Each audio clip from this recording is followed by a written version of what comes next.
Bienvenue à votre émission du sport avec Coach Lapointe. Beaucoup de rebondissements dans le monde du sport cette semaine. Il y a un jeu de mots, rebondissement, car cette semaine, nous allons parler énormément de basketball. Même d'avoir en studio Mario Desharnais et Marie-Christine Joly, tous deux associés au programme de basketball du Sacré-Cœur.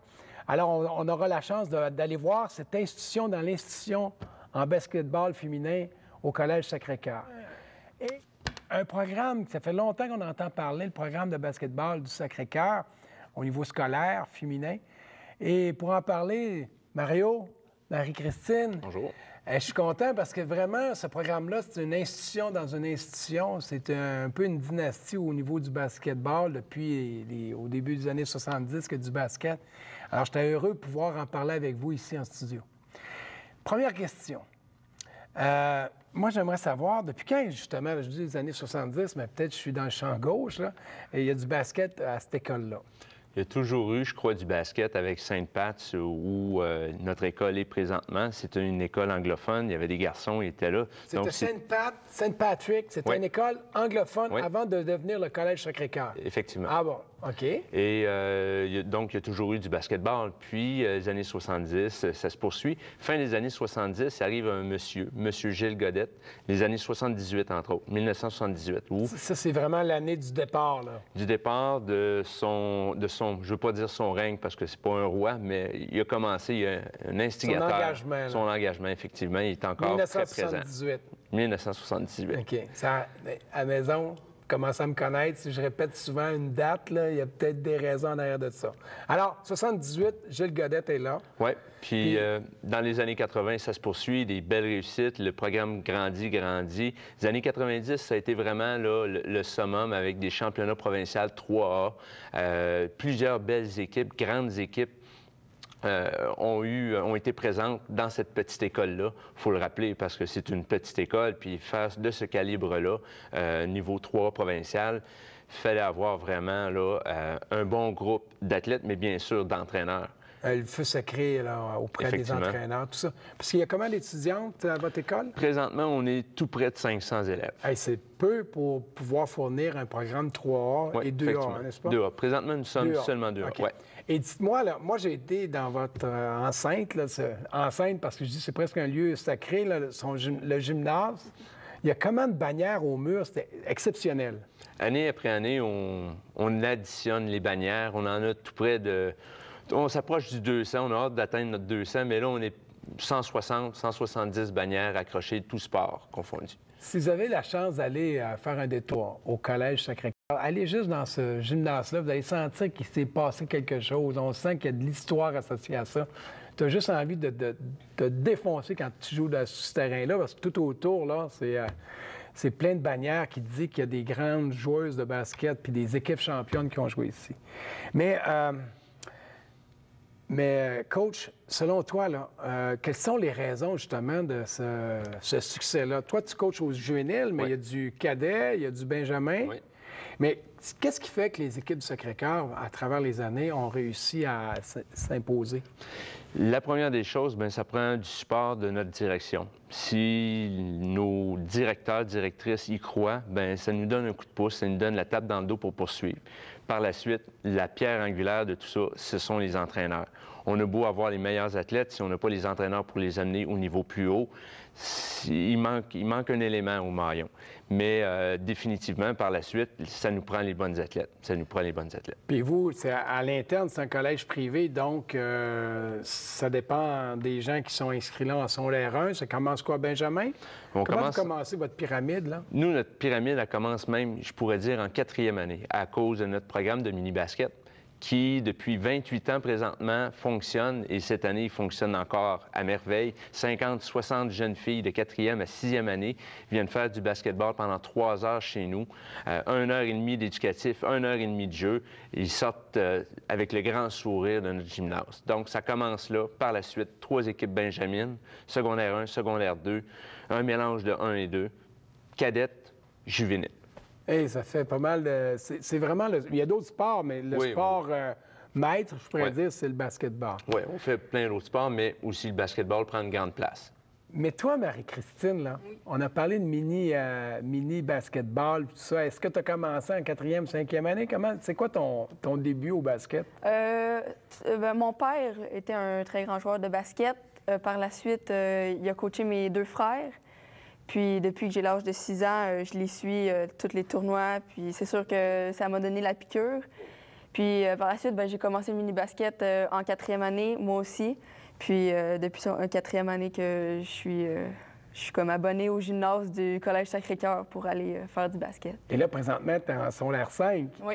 Ça veut dire depuis, ça fait plusieurs années, si on calcule ça, que ton rendez-vous presque quotidien est au gymnase du Sacré-Cœur. Hey, vite comme ça, c'est quoi le nom de votre équipe? On n'en a pas, c'est le CSC, c'est les 3 lettres qui sont CSC. Oui, qui sont représentées partout au Québec. Parce qu'on dit tout le temps Sacré-Cœur, CSC, fait que c'est votre nom, là. C'est votre... Ah bon. Et dis-moi, toi, là, ton père, tu disais que c'était un grand joueur de basketball. Était-il grand ou juste bon? En fait, il était plus grand que bon, tant qu'à moi. C'est pas fin, ça. Non, c'est pas vrai. Il a gagné le joueur le plus utile au cégep. Bon, voilà. À Drummondville, mais c'est sûr que sa grandeur l'a aidé. Il a été recruté par un des coachs parce qu'au début, ça ne tentait pas de jouer, mais lui aussi, il a eu la piqûre, puis finalement... Bon, puis tes frères ont continué. Donc, vous êtes vraiment une famille de basketball. Tout le monde fait du basket à part ma mère.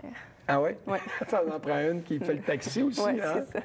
Hey, puis dis-moi, qu'est-ce que tu aimes, toi, dans ce sport-là? En fait, ce que j'aime dans le basket, c'est qu'on peut travailler autant la collectivité que le personnel. C'est aussi un truc pour décrocher des autres affaires. Il y a l'école, il y a des fois les problèmes à la maison ou n'importe quoi. On arrive au basket, on peut se donner, on peut se dépasser. Puis on a toujours l'occasion de faire nos preuves puis de travailler toujours plus fort. Là, puis on a une certaine satisfaction à faire ça. Là. Moi, j'ai beaucoup de plaisir à... Puis dis-moi, est-ce que tu es avec le même groupe depuis secondaire 1, vous grandissez ensemble à travers les différentes catégories ou ça varie parfois? Avec le nombre de personnes qu'on a à l'école, en fait, on a à peu près toujours les mêmes équipes. Il y a juste en secondaire 3 où est-ce que les filles avec qui j'étais en équipe d'habitude étaient cadettes. Mais par contre, moi, je suis montée avec Mario en secondaire 3 au niveau juvénile.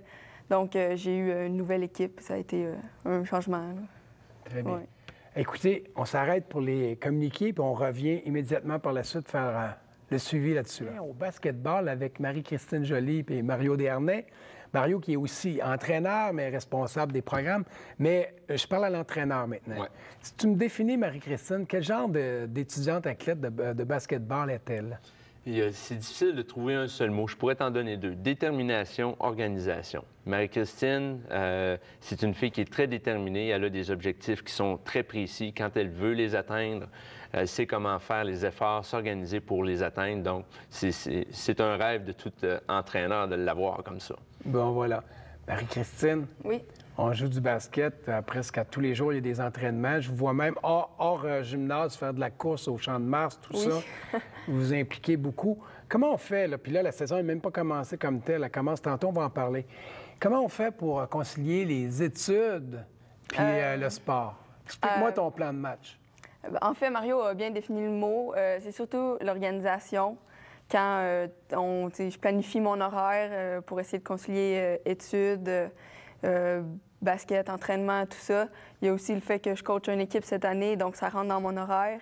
Mais le fait de bien réserver son temps à certaines choses tout le temps, puis de savoir quand on fait quoi, bien, c'est sûr que ça m'aide à faire tout en même temps, puis ça se fait relativement très bien. Là. Relativement très bien. Là, tu finis une pratique vers 7 heures quelque chose, tu es fatigué, tu manges.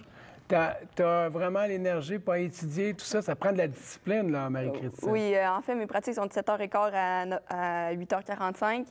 Donc, moi, j'arrive chez nous, c'est plus de prendre notre douche. Puis, après, on lit un peu de lecture, on fait un peu de maths. Puis après, on finit par se coucher. On s'endort dans les maths. Oui, c'est ça. Non, puis sinon, vu qu'on est à l'école jusqu'à 7h15, on a le temps d'aller faire notre musculation, d'aller faire notre course, puis par la suite de faire des devoirs entre-temps. Là. Sinon, il y a des récup. Là. Parce qu'il n'y a pas de succès sans travail, puis il n'y a pas de travail sans organisation. Parce que tu peux travailler, mais sans être bien encadré. Fait que c'est important, justement, d'établir un bon cadre. Savoir c'est quand tes entraînements, la période d'études, puis pas passer l'un à l'autre. Sinon, tu vas manquer de temps rendu au lundi. Là. Ouais. Et moi, j'aimerais savoir, Mario, là, quelles sont les dates à retenir pour votre programme, les grosses dates là, du programme du Sacré-Cœur cette année? En basketball, le programme juvénile débute le 25 octobre. C'est notre match d'ouverture. On a la chance de faire ça à la maison, notre premier match de saison. Donc, on vous invite à venir le 25 octobre à 19h15 au gymnase. Vous allez voir, c'est très chaleureux. On joue contre Monique Pro, un endroit que tu connais bien. Oui, Monique Pro, là, écoutez, c'est mon patelin de Warwick, mais c'est pas... prenez pas de notes, ce sera pas ça la question, là. Mais, OK, c'est la ligne des cantons de l'Est? Oui, l'Association du sport étudiant des cantons de l'Est, donc c'est le 25 octobre. Et une autre date très importante pour notre mini-basket et toutes celles qui désirent faire du basketball, c'est le 30 octobre. C'est une journée coup de cœur, une journée de promotion pour l'école. Donc, une journée très spéciale pour nous, très importante. Donc, c'est une autre date très importante pour vous. Ça, c'est la journée coup de cœur, Sacré-Cœur, jeu de mots. Hey, je pensais que j'étais le seul qui faisait de l'esprit de bottine, mais non. Je suis pas... bravo, Sacré-Cœur. Alors, 25 octobre, match du juvénile. Oui. Le 30 octobre, les portes ouvertes.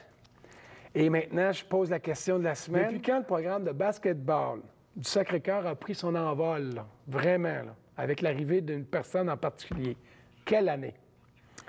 Alors, voilà, je crois que je vous en ai dit pas mal, puis j'ai même un peu souligné lors du propos les dates comme telles. C'est déjà la fin. J'aimerais remercier, entre autres, Mario Desharnais, Marie-Christine Joly d'être ici aujourd'hui. Je vous souhaite la meilleure des chances pour cette année.